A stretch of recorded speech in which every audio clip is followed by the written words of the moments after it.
everyone, my name is Axeline E. Galagnaro. I'm Marian Aizarati. My name is Roy Isaac Bulawin. Good day everyone, my name is Liana Jane Arvelio. Good day, sir, and mabuhay. I'm Rizalyn Rana. Good day, sir. Mabuhay. I am Cariel K. Asarakakya, and today we're going to demonstrate you our circuit training plan. Now let us start with a warm-up for 5 minutes. First is walking in place before starting a 1-minute jog.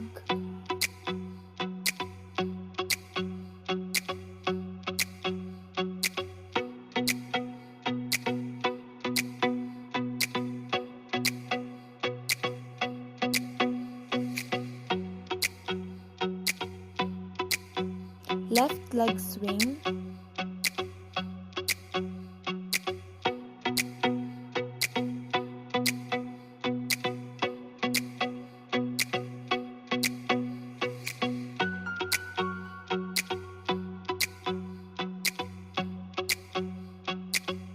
Right leg swing.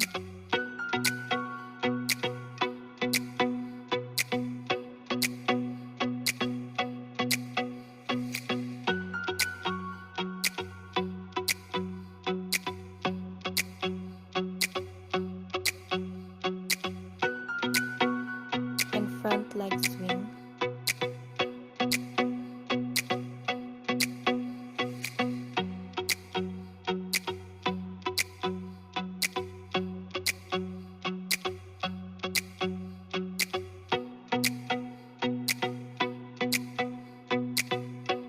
Then stretching 8 counts.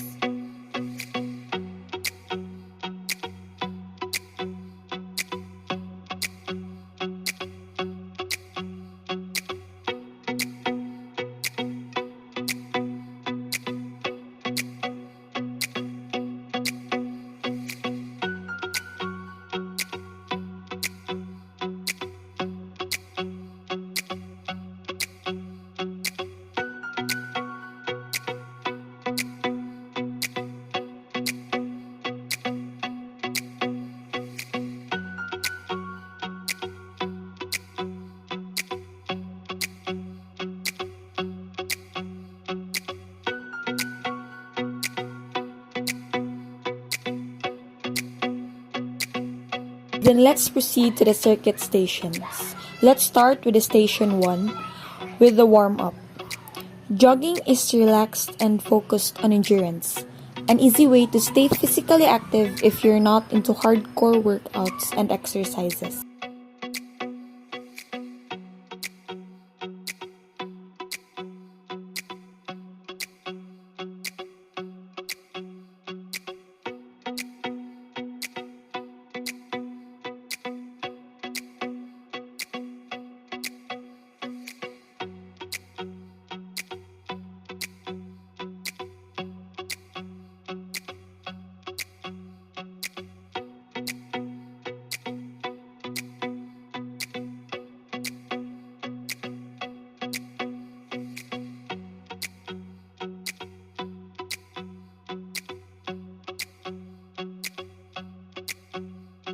Then let's move on to station 2, the activation. Activation leg swings are a type of dynamic warm-up exercise that help prepare the body for physical activity. To avoid straining or exhausting your muscles early, this exercise helps in ensuring the muscles are relaxed and ready to move. Station 3, the gameplay.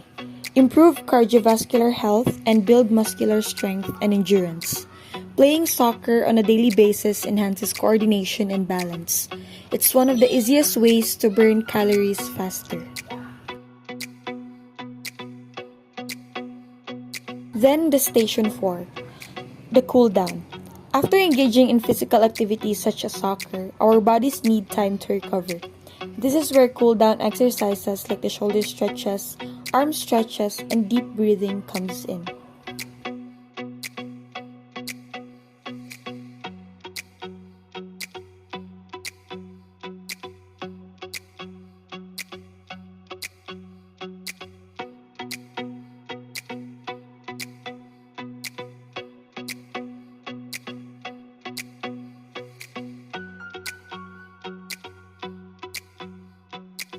Lastly is the cool down for 5 minutes. The shoulder stretches, the arm stretches, deep breathing while sitting down in ninja position, gentle neck rolls, simple side stretches for arms and legs, and shoulder shakes.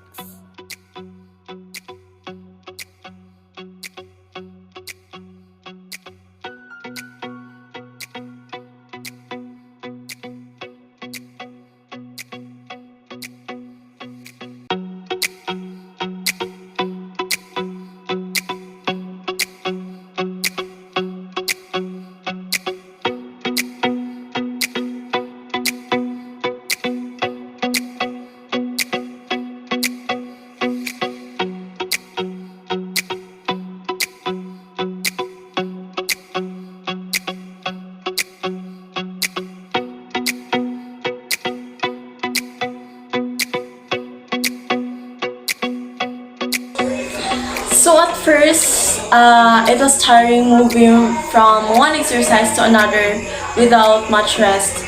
But as I went on, I started to enjoy it, and also my heart was racing, but I felt good knowing I was pushing myself, and also I'm proud and energized, like all the effort was worth it. After the exercise, improved in heart rate, recovery, endurance tests, and strength performance are clear signs that your cardiovascular endurance and muscle strength have developed through circuit training.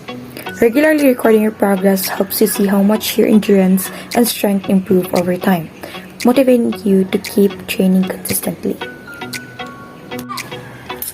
And that ends with our circuit training exercise. Thank you everyone, and see you on our next vlog.